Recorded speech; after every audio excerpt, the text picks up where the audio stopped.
مرحبا أهلا النوادي.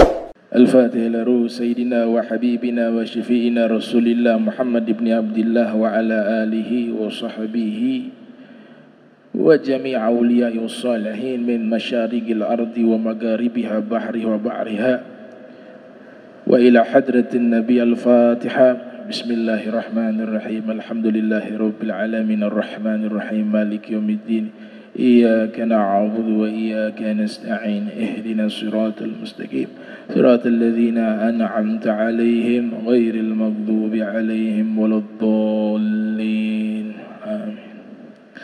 السلام عليكم ورحمة الله وبركاته. Alhamdulillahilladzi hadana li hadza wa ma kunna linahtadiya laula an hadanallah. Summa salatu wassalamu ala Rasulillah Sayyidina Muhammad ibn Abdillah wa ala alihi wa sahbihi wa man wala, amma ba'du. Subhanak la ilma lana illa ma 'allamtana innaka antal alimul hakim. Rabbi israh li sadri wa yassir li amri wahlul 'uqdatan min lisani yafqahu qawli wasaddid lisani wahdi qalbi bihaqqi sayyidina Muhammadin sallallahu alaihi wa alihi wa barak wasallam. Ya man huwa fi 'uluwihi kain, ya man huwa fi fi'li hamid, ya man huwa fi majdihi matin. Allahumma akrimna binuril fahmi wa akhrijna min zulumatil wahmi warzuqna fahman nabiyyin wa hifdzal mursalin wa ilhama malaikatil muqarrabin. Rabbana zidna ilman wa fahma wa aqla ya akramal akramin bihaqqi sayyidina Muhammadin khatamil anbiya'i wal mursalin ya rahman ya rahim. Wa sallallahu ala sayyidina Muhammadin wa ala alihi wa sahbihi wa barak wa sallam walhamdulillahi rabbil alamin. Alhamdulillah, puji syukur kehadirat Allah, salawat dan salam senantiasa kita curahkan pada junjungan mulia Nabi kita tercinta Sayyiduna wa Maulana Muhammad sallallahu alaihi wasallam beserta segenap keluarga beliau, sahabatnya dan umatnya. Yang sama-sama kita muliakan para imam Masjid Al-Munawwar, para pengurus, Bapak Abdullah, Ustadz Hadi dan Ustadz Jamal beserta jamaah yang hadir di malam yang mulia ini. Qala muallif rahimahumullah, faslun thabata fi sahihi anna Rasulullah sallallahu alaihi wasallam kana yutawwilu fi rak'atil ula min as-subhi. Fasal membahas tentang surat-surat yang dibaca oleh Nabi kita Muhammad sallallahu alaihi wasallam di dalam solat 5 waktu. Jadi ada beberapa riwayat yang menjelaskan bacaan-bacaan surat khusus yang Nabi bacakan di solat 5 waktu. Nah, sebelum kita membahas surat-surat apa saja yang dibaca di solat 5 waktu, ada seorang ulama bernama Al-Imam Al-Habib Abdullah Ibn Alwi Al-Haddad. Kalau kita sering membaca Ratibul Haddad, nah itu karangan beliau. Beliau ini hampir 300 tahun yang lalu. Ada juga Al-Wirdul Latif, Hizbul Fath, Hizbun Nasr. Kita harus mengisi waktu kita dengan bacaan-bacaan ratib seperti ini, apalagi di zaman sekarang. Karena ini kumpulan-kumpulan doanya Rasulullah SAW. Jadi Ratibul Haddad terutama itu adalah kumpulan-kumpulan doanya Rasul yang dihimpun oleh Al-Habib Abdullah Al-Haddad, dan juga beliau masukkan beberapa surat di dalam Al-Quran. Beliau pilih yang terbaik dengan doa-doanya Nabi Muhammad sallallahu alaihi wasallam. Jadi fadilahnya begitu besar Sehingga para salafus solihin tidak pernah meninggalkan membaca Ratibul Haddad. Dia menjauhkan kita dari berbagai bala dan musibah, dari berbagai penyakit yang membahayakan. Insya Allah orang yang mulazamah merutinkan membaca Ratibul Haddad itu dijauhkan dan dijaga oleh Allah Subhanahu wa taala dari hal-hal yang tidak baik. Nah, Al-Habib Abdullah Al-Haddad di antara ulama yang membuat tertib, membuat jadwal khusus surat-surat yang dibaca di dalam solat 5 waktu. InsyaAllah di pertemuan berikut saya akan bacakan tartibnya. Solat subuh baca surat apa, solat maghrib, solat isya.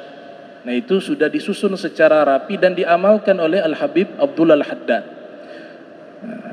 Cuma sebelum kita membacakan tartib tersebut, mungkin kita harus mengenal dulu siapa beliau, sehingga nanti kita mengikuti apa yang diamalkan beliau itu tepat, tidak salah orang. Nah, itu beliau mengambil di dalam hadis-hadis baginda Rasul sallallahu alaihi wasallam. Al-Habib Abdullah bin Alwi bin Muhammad Al-Haddad, beliau dilahirkan pada tanggal 5 Safar pada tahun 1044 Hijriah di Hadramaut, di kota Tarim. Beliau wafat pada hari Selasa tanggal 7 Zulqa'dah pada tahun 1132 Hijriah, dan dimakamkan di kota Tarim di pemakaman para aulia yang bernama Zanbal. Beliau dimakamkan di tempat tersebut. Beliau memiliki tempat menetap namanya Al-Hawi yang ada di kota Tarim. Di situ beliau tinggal dan mengajar dan membangun masjid. Masjidnya bernama Masjidul Fathi. Itu masjid yang beliau bangun dan beliau biasa sholat di masjid tersebut. Ibu beliau bernama Salma bintu Umar Al-Habsyi, dan dari nasab beliau bersambung kepada Al-Imam Ahmad Al-Muhajir bin Isa Ar-Rumi yang sampai bersambung kepada Al-Imam Husain ibn Ali bin Abi Thalib. Walamma balagha minal umri nahwal arba'i sanawat, beliau ini ketika belum lahir, masih dalam kandungan ibunda beliau, ayah beliau seorang ulama, ibu beliau seorang wanita yang solehah, yang arifah, karena mereka tinggal di lingkungannya para ulama. Berharap anak yang lahir dalam keadaan sehat, karena ada program yang mereka sudah tentukan, yaitu berharap anak ini menjadi ulama besar. Ternyata Al-Habib Abdullah bin Alwi Al-Haddad mencapai usia 4 tahun, beliau kena penyakit cacar. Dan penyakit ini menyebabkan beliau kehilangan penglihatan, fakhdul ain, matanya buta, usia 4 tahun. Diadukanlah kepada seorang ulama bernama Al-Habib Umar ibn Abdurrahman Al-Attas yang menyusun Ratibul Attas, mengatakan bahwa anak mereka tetap akan menjadi seorang ulama besar walaupun dalam keadaan buta. Al-Habib Umar juga dalam keadaan buta yang menyusun Ratibul Haddad, yang kelak menjadi gurunya Al-Habib Abdullah Al-Haddad. Jadi ini orang-orang pilihan. Usia 4 tahun beliau buta, tapi semangat belajarnya sangat luar biasa, dan ibadahnya juga sangat luar biasa sejak masih anak-anak, hingga dikatakan beliau menghafal Al-Quran di usia yang masih anak-anak. Kawannya membaca Al-Quran, beliau menyimak, mendengar sambil menghafal, dan berhasil menghafal Al-Quran 30 juz di usia anak-anak dalam keadaan buta.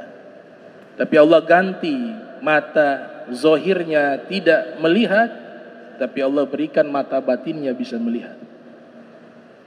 Allah jaga matanya tidak pernah bermaksiat, karena Allah Ta'ala sudah seleksi para aulia, mereka harus terjaga daripada dosa-dosa, termasuk dosa penglihatan. Salah satu kekasih Allah yang Allah pilih yaitu Al-Habib Abdullah bin Alwi Al-Haddad. Beliau memiliki julukan sebagai Qutbu Da'wah wal Irsyad wa Gauthul Ibad wal Bilad. Itu julukan beliau. Beliau adalah pemimpin para wali di zamannya. Jadi para aulia dari berbagai tempat, kutubnya, pemimpinnya itu Al-Habib Abdullah Al-Haddad. Gauthul Ibad, adanya beliau di zaman tersebut memberikan pertolongan bagi hamba-hamba Allah yang haus akan spiritual, haus akan ilmu. Adanya beliau mencurahkan, menumpahkan ilmu-ilmu tersebut ke dalam hati-hati hamba-hamba Allah. Makanya para murid-murid beliau, semuanya yang belajar kepada beliau menjadi aulia, mencapai maqam hakikat dan ma'rifat. Itu murid-murid beliau. Al-Haddad artinya pandai besi, tukang besi. Memiliki makna filosof. Orang yang datang kepada beliau dalam keadaan kotor, dalam keadaan penuh dengan dosa, beliau bisa mendidiknya, mentarbiyahnya keluar menjadi orang yang bersih, bahkan diangkat menjadi kekasih Allah Subhanahu wa taala. Sebagaimana tukang besi. Tukang besi bisa merubah besi yang karatan menjadi besi yang tidak ada karatan. Makanya diberikan gelar Al-Haddad, tukang besi, pandai besi. Tumbuh di kota Tarim, kotanya para ulama. Mulai beliau menghafal Al-Quran, menghafal kitab-kitab mutun, kitab-kitab peringkasan tentang ilmu agama. Man hafizal mutun nalal funun. Siapa yang menghafal kitab-kitab matan, dia akan memperoleh cabang-cabang ilmu agama. Semua kitab-kitabnya beliau hafal. Padahal mata tidak bisa melihat. Kita yang matanya melihat tidak mampu lakukan itu. Kitab-kitab agama semuanya, kitab-kitab matan dari berbagai fan ilmu agama beliau hafal satu persatu. Termasuk Al-Quran juga beliau menghafalnya di usia masih anak-anak. Jadi kita harus kenal nih, yang mengarang Ratibul Haddad dengan orang zaman sekarang yang mengkritik membaca Ratibul Haddad, itu bagaikan ma baina sama wal ard, bagaikan langit dan bumi. Dari sisi ilmunya tidak ada tandingannya, dari sisi ibadahnya juga demikian. Ada satu kitab berjudul Rihlatul Ashwaq Al-Qawiyah Ilal Mawatini Sadati Al-Alawiyah, disusun oleh Syekh Abdullah bin Muhammad Bakathir. Saking cintanya dengan ilmu, beliau rela melakukan perjalanan seorang diri dalam keadaan tidak ada yang menuntun. Di usia masih anak-anak, pergi dari rumah seorang guru ke guru yang lain, seorang diri. Selesai dari sekolah, ada madrasah di zaman itu, beliau selesai dari sekolah, mampir ke Masjid Ba'alwi, solat sunnah untuk menunggu waktu solat yang lain, solat wajib zuhur atau asar. Beliau solat sebanyak 200 sampai 300 rakaat. Itu masih anak-anak itu. 200 sampai 300 rakaat. Dikisahkan di antaranya pernah terjadi satu kejadian, beliau pergi sholat dengan jumlah rakaat yang sangat banyak, 200 sampai 300 rakaat, sebagaimana diriwayatkan oleh Al-Habib Abdullah Bil-Faqih, sehingga nenek beliau merasa kasihan. Anak masih kecil, kondisi juga prihatin dengan mata yang buta, bersungguh-sungguh mujahadah dalam belajar dan ibadah. Sang nenek kasihan kepada keadaan cucunya. Datang ke masjid, ternyata Imam Haddad sudah keluar dari masjid. Sang nenek mengatakan, engkau dari mana? Imam Haddad mengatakan, saya dari masjid, sholat sunnah lanjut dengan sholat wajib. Kemudian rida beliau tertinggal di masjid. Kata sang nenek, di mana rida yang engkau biasa gunakan? Maka Imam Haddad mengatakan, tertinggal di masjid. Imam Haddad kembali ke masjid, Masjid Ba'alwi. Sampai masuk ke dalam masjid, ternyata ridah beliau sudah diambil atau dipegang oleh seorang laki-laki yang wajahnya sangat tampan, menampakkan cahaya di wajahnya. Neneknya melihat dari luar masjid, orang itu memberikan kepada Imam Haddad dan memakaikan di pundak beliau. Kemudian Imam Haddad keluar dari masjid. Sang nenek kembali melihat ke dalam masjid, sosok orang itu sudah hilang. Kemudian ditanya, itu siapa? Dikatakan, itu kakekku Nabi Muhammad, kakekku Rasulullah. Itu dari kecil sudah dapat inayah, dapat bimbingan dari baginda Rasul sallallahu alaihi wasallam. Karena menjadi seorang wali itu pilihan, tidak bisa dengan ilmu, tidak bisa dengan amalan. Memang Allah pilih. Para nabi Allah pilih, maka para aulia juga demikian, Allah pilih orang-orang tertentu. Dan setiap zamannya ada orang-orang seperti ini. Kemudian beliau pada tahun 1080 Hijriah, beliau berkesempatan melaksanakan ibadah haji. Berangkat beliau melaksanakan ibadah haji. Ternyata karangan ratib beliau sudah terkenal di dua kota suci Makkah dan Madinah. Bahkan di zaman itu di Masjidil Haram secara resmi membacakan Ratibul Haddad dulu. Sekarang kan sudah dihapus. Di zaman beliau, Ratibul Haddad dibaca secara resmi di Masjidil Haram yang ada di Makkah dan juga di Masjid Nabawi yang ada di kota Madinatul Munawwarah. Sampailah Imam Haddad ke kota Makkah. Beliau ditunjuk sebagai imam di Masjidil Haram bertepatan dengan sholat subuh.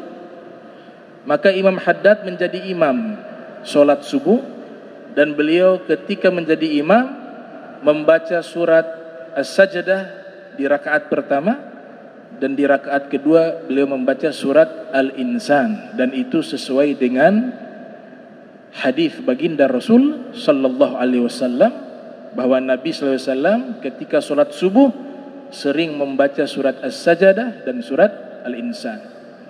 Karena beliau memperhatikan itu setiap sunnah baginda Rasul sallallahu alaihi wasallam. Hingga beliau mengatakan, tidak ada satu sunnah dari Nabi terkecuali aku sudah lakukan sunnah itu. Itu Al-Habib Abdullah Al-Haddad. Selepas beliau menuntaskan manasik hajinya, beliau berziarah ke makam kakeknya baginda Rasul sallallahu alaihi wasallam. Sampailah beliau di kota Madinatul Munawwarah. Di hadapan pusaran Rasul sallallahu alaihi wasallam, beliau melantunkan syair yang begitu panjang di depan makam Rasul. Di antara syair yang terakhir, beliau nyatakan, fa innaka la tazin nabiyyaka ya fata walau ji'tahu 'alal 'aini sa'iri. Itu syair yang beliau bacakan di hadapan kuburan Rasul. Abiyat paling akhir, bait paling akhir menyatakan sesungguhnya engkau fa innaka la tazin nabiyaka ya fata. Sesungguhnya engkau wahai pemuda kaum muslimin tidak akan mampu membalas kebaikan Nabimu Muhammad sallallahu alaihi wasallam walaupun engkau datang ziarah ke kuburan Nabi, engkau berjalan menggunakan mata engkau. Enggak bisa membalas kebaikan baginda Rasul sallallahu alaihi wasallam. Syair lainnya yang beliau susun ketika berada di depan makam Rasul yaitu syair Nabiyyun azim khulquhu al-khuluqul ladzi lahu 'azzama rahmanu fi sayyidil kutubi. Nabi yang agung yang akhlaknya telah dipuji oleh Allah Subhanahu wa taala Sang Maha Penyayang yang termaktub di dalam pemimpin kitab suci Al-Qur'an. Syair ini sampai sekarang masih ada tertulis di jendela makamnya Nabi. Kalau kita ziarah ke makamnya Rasulullah sallallahu alaihi wasallam, kita menghadap ke makam Nabi, di hadapan kita ada jendela. Jendela itu di atasnya ada syair. Dan di antara syair yang ada di jendela makamnya Rasul adalah syairnya Al-Habib Abdullah Al-Haddad. Sampai hari ini masih tertulis, padahal itu sudah berumur 300 tahun yang lalu.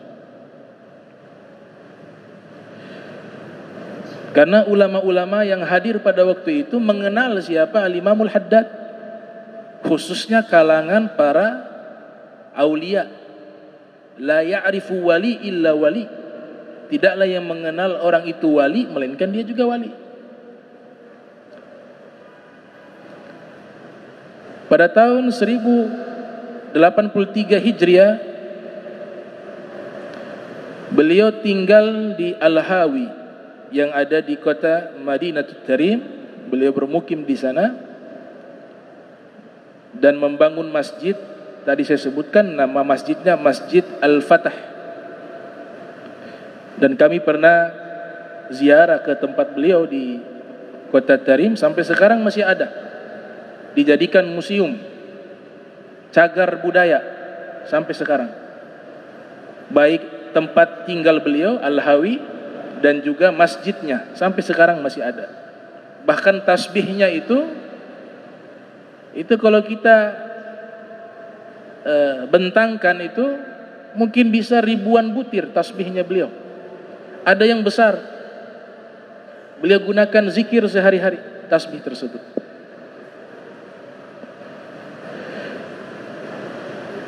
Disebutkan di dalam kitab berjudul Iqdul Yawaqid Al-Jawhariyah yang disusun oleh As-Sayyid Idrus bin Umar Al-Habshi. Beliau berguru kepada para ulama, jumlah daripada guru beliau sekitar 140 guru. Jadi beliau belajar kepada 140 ulama. Di antara guru beliau yang menjadi pendidik utama bagi diri beliau yaitu Al-Habib Umar ibn Abdurrahman Al-Attas yang menyusun Ratibul Attas.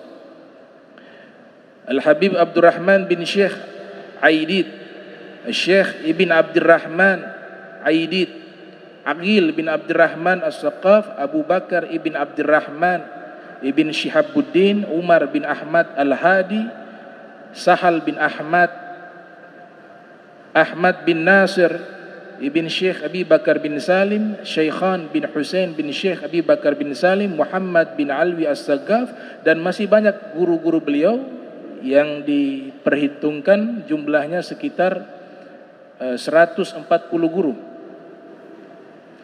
Kemudian murid-murid beliau ditulis di dalam kitab Bahzatuz Zaman karya Syekh Abdul Baqi bin Abdul Majid Al-Yamani. Di antara murid-murid beliau yang menjadi ulama besar yaitu Al-Habib Ahmad bin Zain Al-Habshi yang menyusun kitab Risalatul Jami'ah, Ar-Risalatul Jami'ah, kitab fikih mazhab Syafi'i, dan juga Syarhul Ainiyah.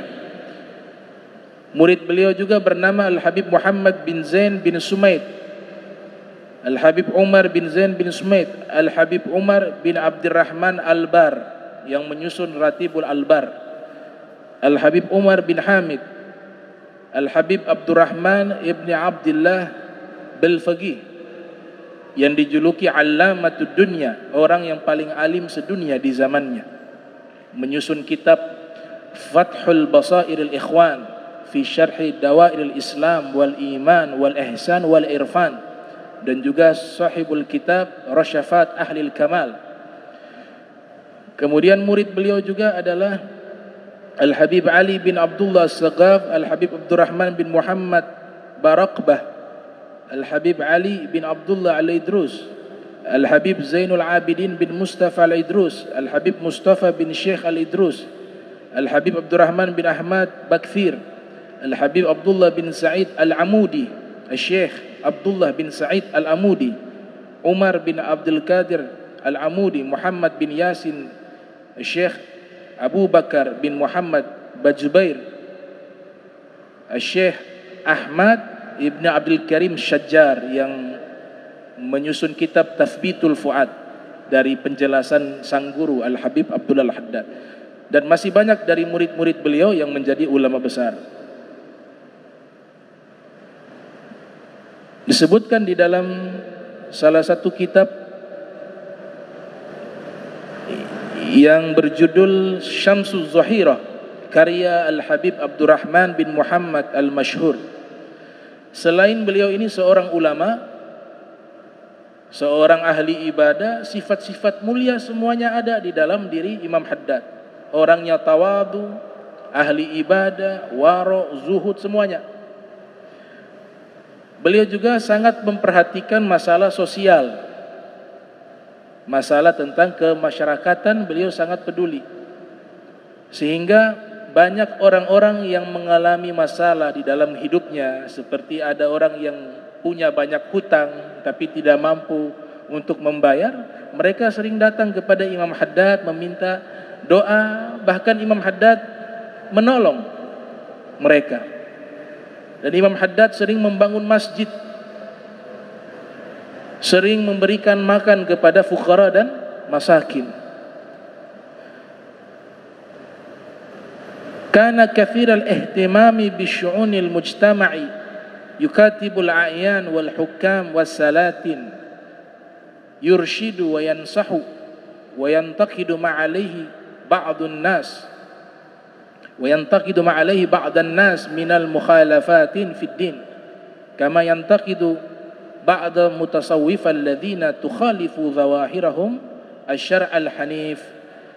Beliau juga sering mengkritik orang-orang yang mengaku sufi, mengaku sebagai ahli tasawuf, mengaku sebagai mursyid, yang ajaran-ajarannya menyimpang dari syariat Islam. Imam Haddad salah satu tokoh yang paling mengkritisi hal itu.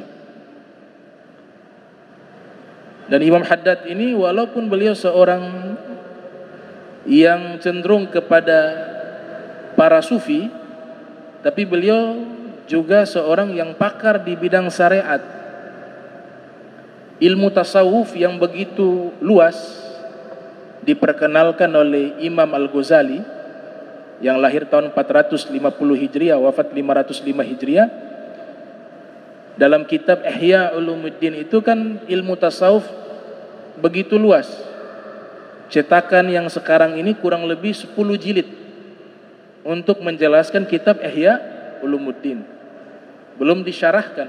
Cetakan yang ada sekarang, cetakan baru, kitabnya Imam Ghazali 10 jilid. Nah, ulama yang hebat itu ada dua. Ulama yang disebut alim, menguasai ilmu secara mendalam, itu punya dua karakter. Yang pertama, ada kitab yang ringkas, mereka mampu jelaskan hingga berjilid-jilid. Itu menunjukkan wawasannya sangat luas. Satu kitab hanya 10 lembar, ada 20 lembar, atau hanya 70 lembar, dibahas sampai 10 jilid, 15 jilid, satu jilidnya sampai 400-500 halaman. Itu menunjukkan ulama yang menjelaskan kitab tersebut memiliki wawasan keilmuan yang sangat luas. Tapi jenis ulama yang kedua, dan di sini Imam Haddad masuk di jenis ulama yang kedua. Dia lebih alim, lebih dalam ilmunya, yaitu kitab-kitab yang begitu tebal-tebal, berjilid-jilid, puluhan jilid, seperti kitab Ihya Ulumuddin, 10 jilid. Beliau mampu menjelaskan seluruh isi kitab itu hanya dalam 1 jilid kitab, yang isinya tidak sampai 500 halaman, tapi membahas kitab 10 jilid Ihya Ulumuddin. Beliau beri judul An-Nasaihu Ad-Diniyah. Ini jauh lebih dalam ilmunya.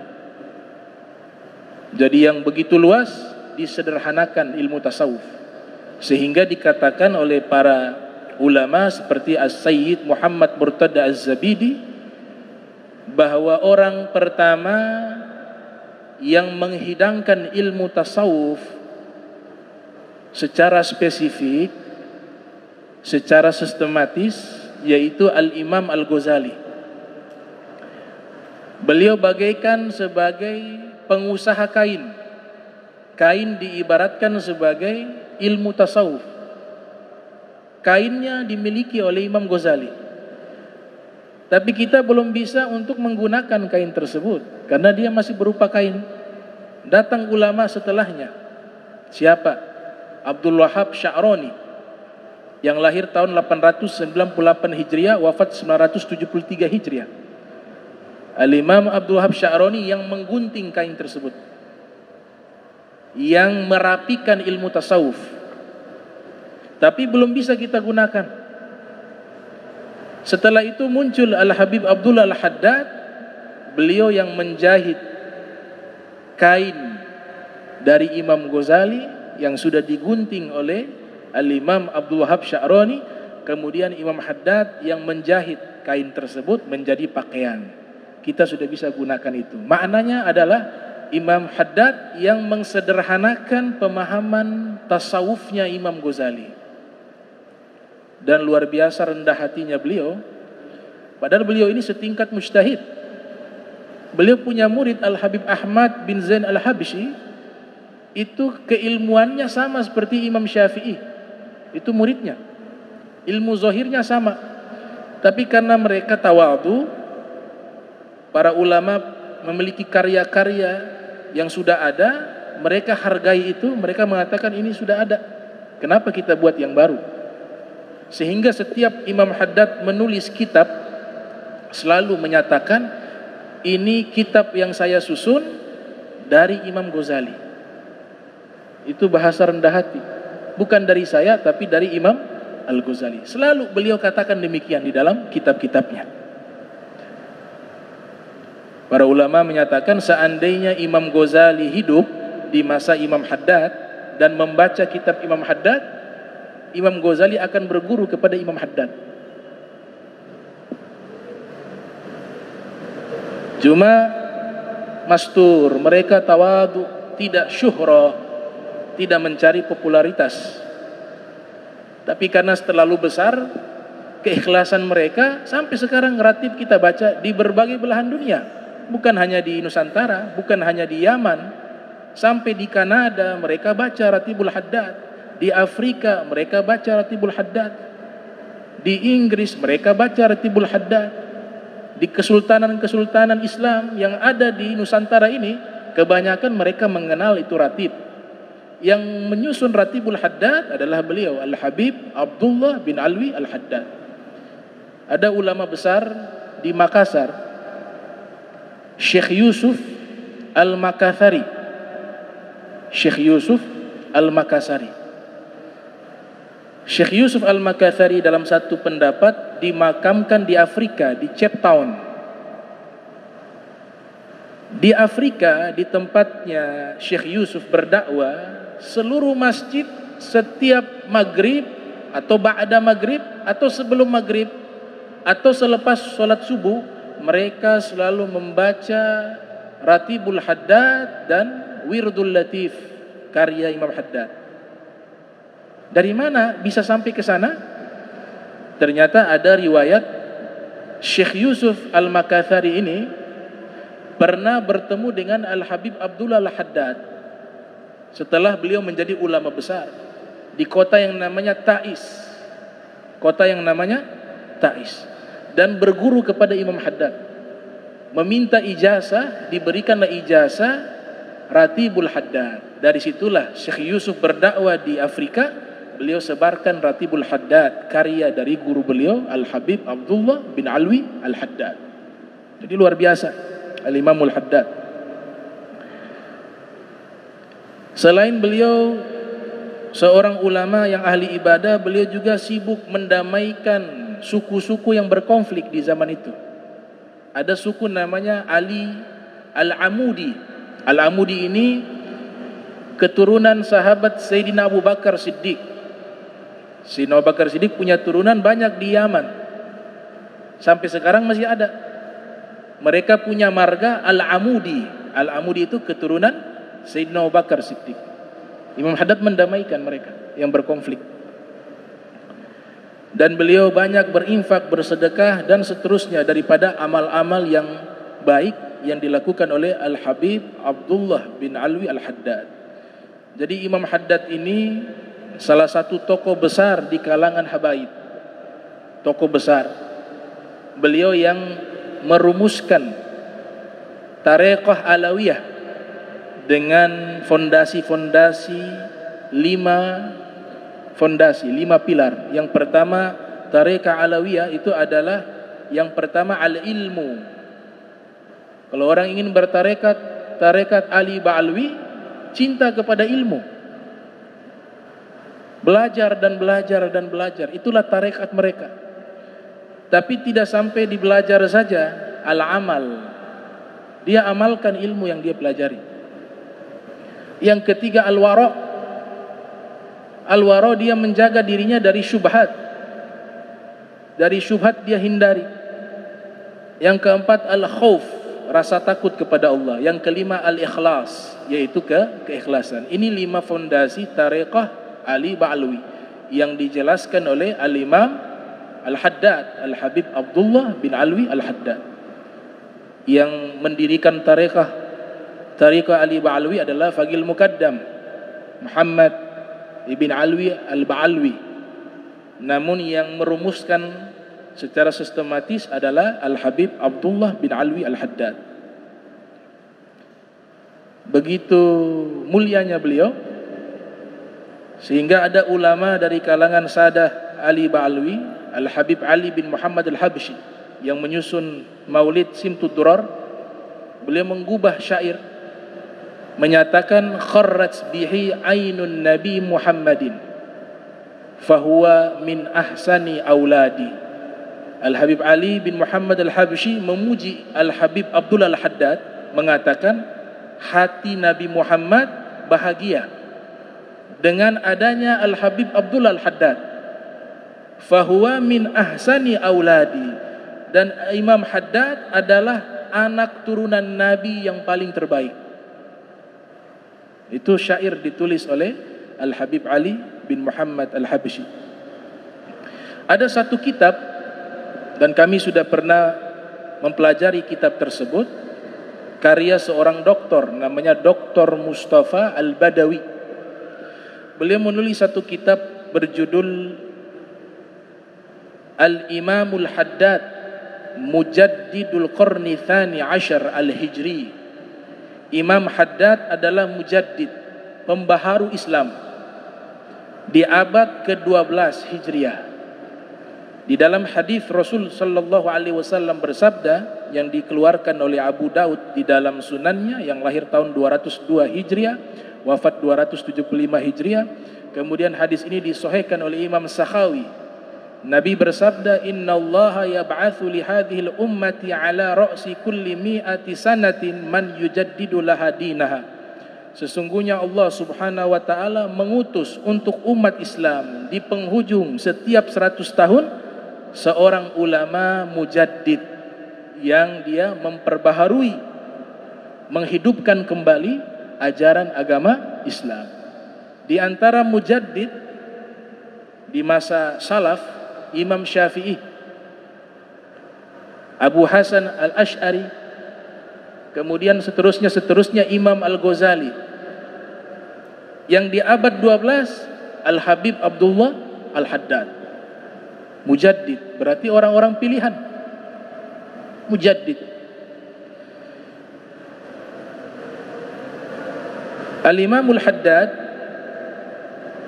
menjelaskan ajaran mereka secara jelas dan lugas. Imam Haddad menyatakan, kami fikihnya Syafi'i, fikihnya Syafi'i, akidahnya Asy'ari, tarekat ilmu dan amal Al-Ghazali, tarekat batin As-Sazili. Itu penjelasan dari Al-Imamul Haddad. Jadi fikihnya Syafi'i, akidahnya Asy'ari, tarekat di dalam ilmu dan amal Al-Ghazali, yaitu menisbat kepada Al-Imam Al-Ghazali, dan tarekat tajrid, masalah kebatinan rohani, itu Sazili, Abu Hasan As-Sazili, dengan jalur tarekat yang sudah dirintis oleh Faqihil Muqaddam.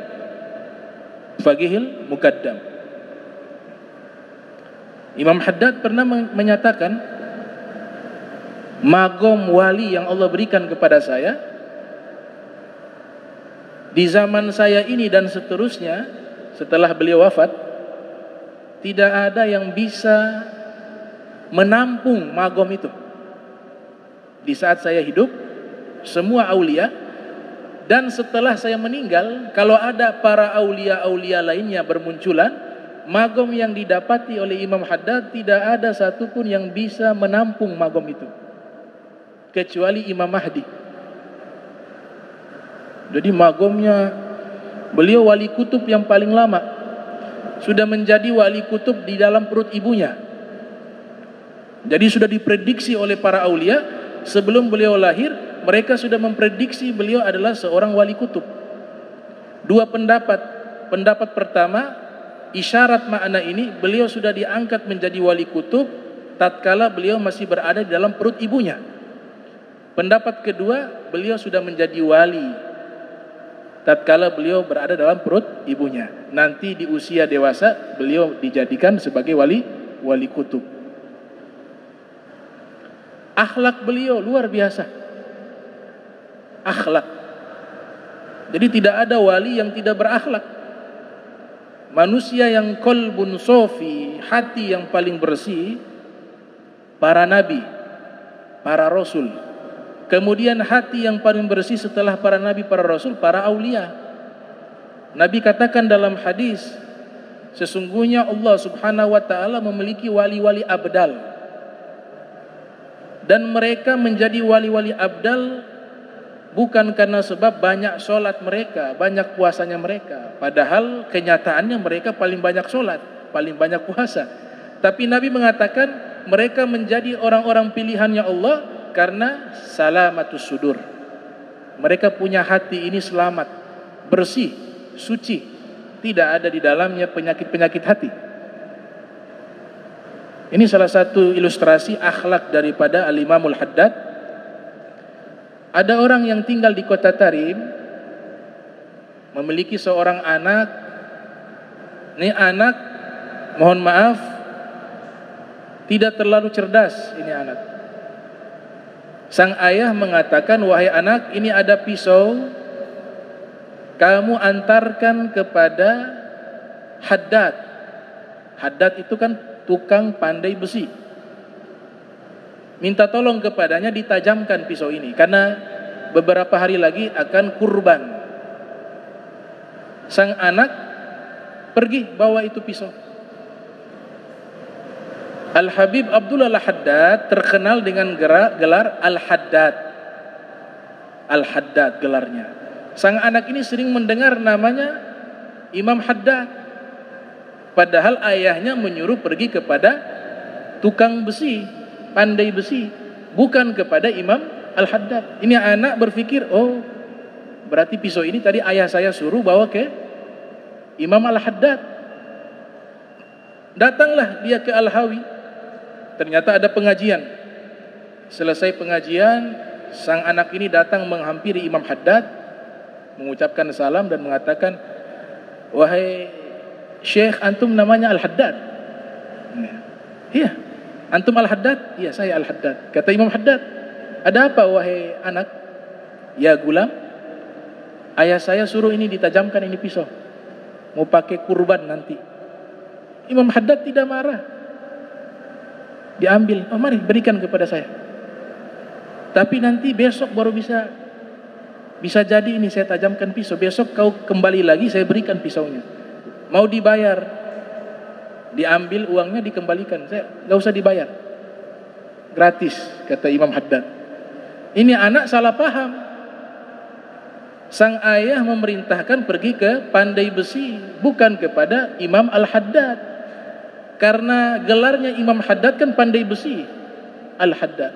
Pulanglah ini anak, ketemu dengan sang ayah, dia lapor, wahai ayah, itu pisau nanti besok baru ambil. Kata ayahnya, biasa tidak seperti itu kan hanya ditajamkan, hari ini juga selesai, kenapa harus tunggu besok? Terus ini uang dia tidak mau terima, ini lebih aneh lagi. Biasa tukang besi bikin bayar, bagaimana dikembalikan uang ini?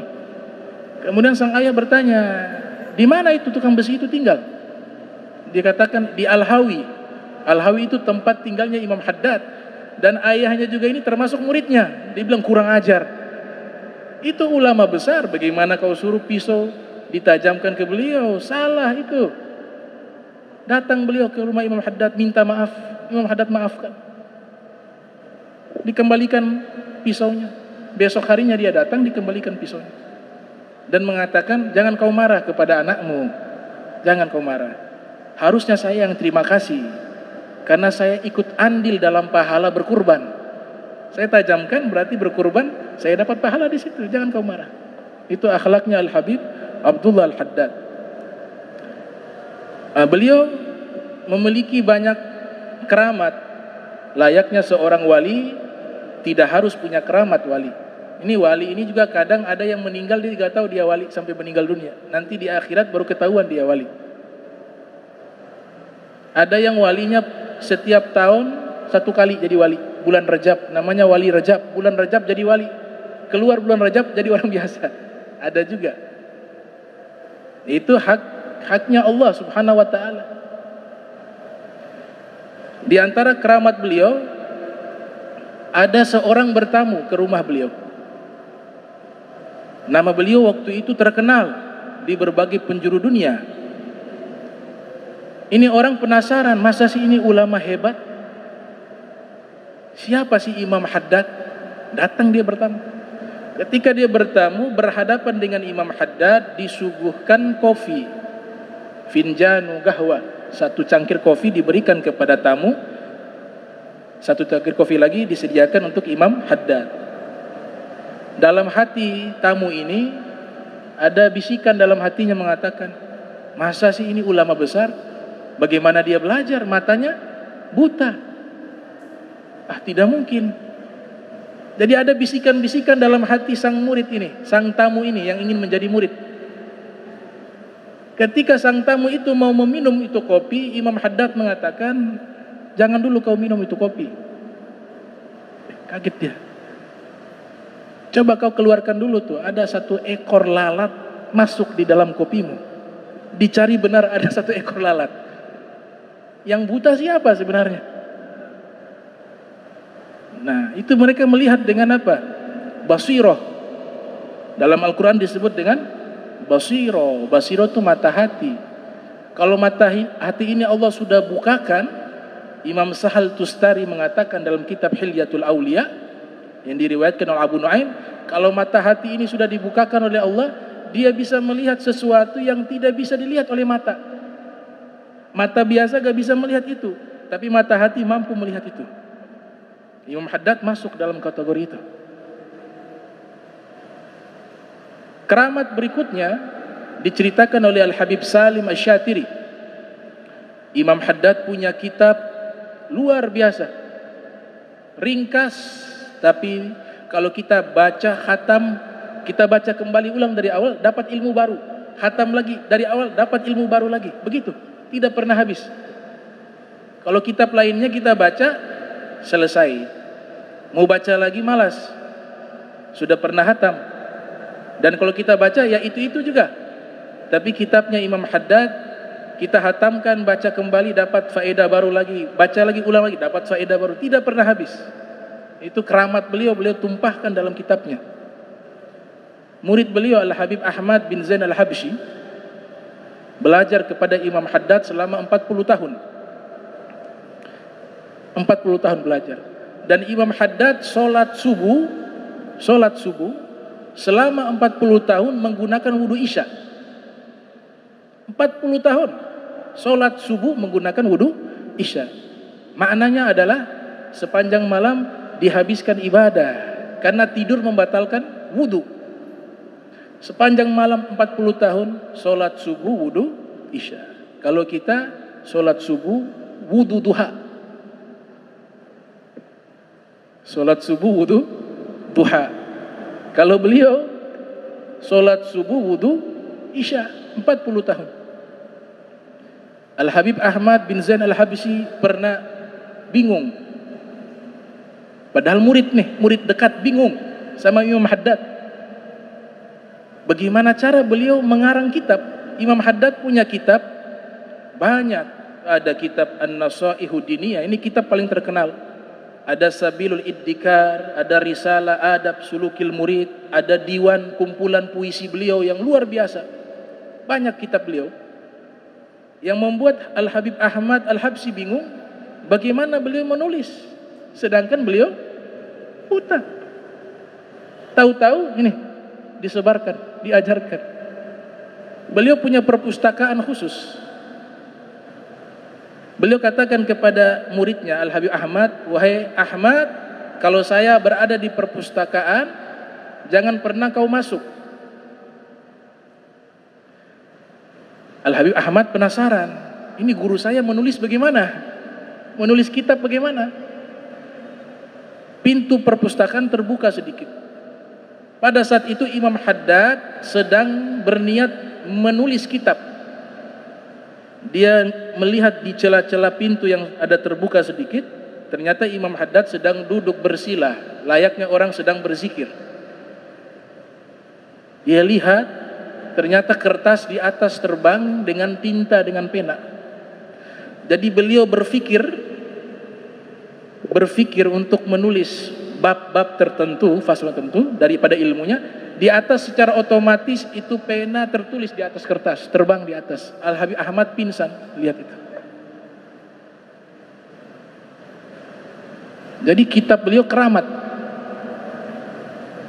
Karena bagaimana orang buta tulis? Nggak bisa. Sulit. Beliau menulis sebagai keramat. Dan kitabnya itu tidak ada tashih, tidak ada koreksi. Tidak ada koreksi. Beliau pernah menyampaikan satu ceramah ditulis oleh murid Syekh Ahmad Syajjar namanya. Sekali ceramah dibahas satu masalah, satu fan ilmu, ditulis oleh sang murid, kemudian diperiksa kembali, tidak ada yang salah dari awal sampai akhir. Tersusun secara sistematis. Nah, mereka sudah ilmu Wahhabiyah, ilmu anugerah. Kalau kita ilmu kasbi, bukan kasbi singkong, bukan.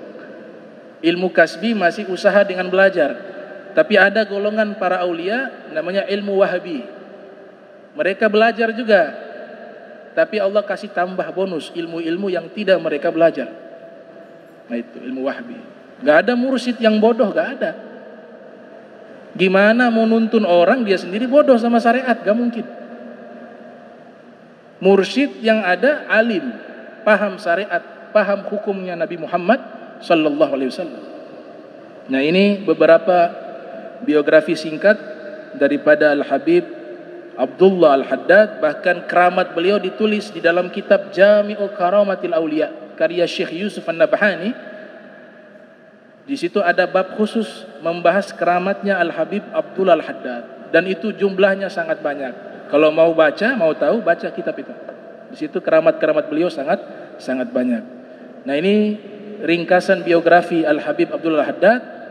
Nanti pertemuan berikut kita akan sampaikan surat-surat di dalam Al-Quran yang beliau gunakan dalam sholat 5 waktu. Ada dia punya jadwal khusus. Jadi sudah jelas ini beliau seorang ulama besar, seorang wali min auliyaillah. Mudah-mudahan kita dapat berkahnya beliau dan bisa dapat syafaatnya mereka di yaumil qiyamah. Amin ya rabbal alamin. Bismillahirrahmanirrahim. Alhamdulillahirabbil alamin. Allahumma salli wa sallim ala sayyidina Muhammadin wa sayyidina Muhammad. Allahumma jam'ana hadza jam'an marhuma wa tafarraqna min ba'di tafarraqa ma'suma wa la tajal minna wa la minasyaqi wa la mahruma. Allahumma nadzih qulubana 'anit ta'alluqi biman dunak waj'alna min qaumin tuhibbuhum wa yuhibbunak. Subhanaka bihamdika asyhadu an la ilaha illa anta astaghfiruka wa atubu ilaik.